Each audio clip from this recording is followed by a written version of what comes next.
And is man any the less destroying himself for all this boasted brain of his? Have you walked up and down upon the earth lately? I have. And I have examined man's wonderful inventions. And I tell you that in the arts of life, man invents nothing. But in the arts of death, he outdoes nature herself, and produces by chemistry and machinery all the slaughter of plague, pestilence, and famine. The peasant I tempt today eats and drinks what was eaten and drunk by the peasant of 10,000 years ago. And the house he lives in has not altered as much in 1,000 centuries as the fashion of a lady's bonnet in a score of weeks.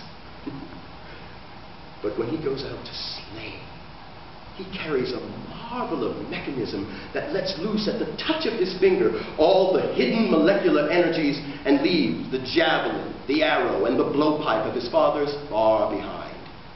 In the arts of peace, man is a bungler. I know his clumsy typewriters, bungling locomotives, and tedious bicycles. They are toys compared to the gun.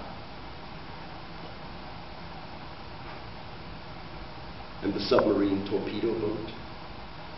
Man's heart is in his weapons. This marvelous force of life of which you boast is a force of death. Man measures his strength by his destructiveness. What is his religion?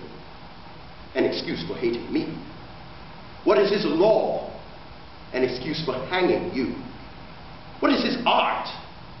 An excuse for gloating over pictures of slaughter. It is the same in everything.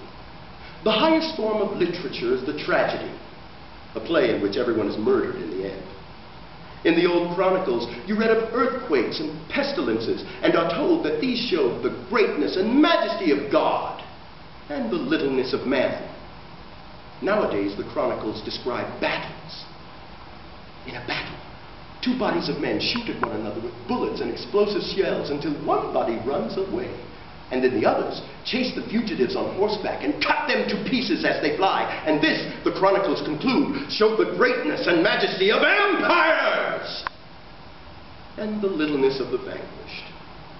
Over such battles, the people run about the streets yelling with delight and egg their governments on to spend hundreds of millions of money in the slaughter, whilst the strongest ministers dare not spend an extra penny in the pound against the poverty and pestilence through which they themselves daily walk.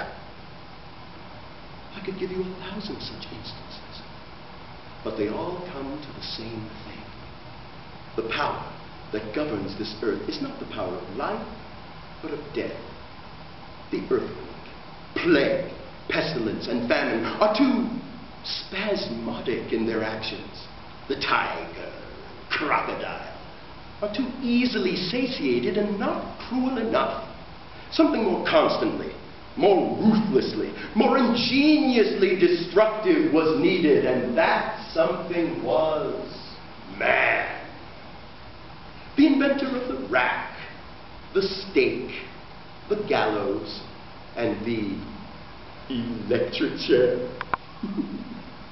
of the sword and gun, but above all, of justice, duty, patriotism, and all the other isms by which even those who are clever enough to be humanely disposed are persuaded to become the most destructive of all the destroyers.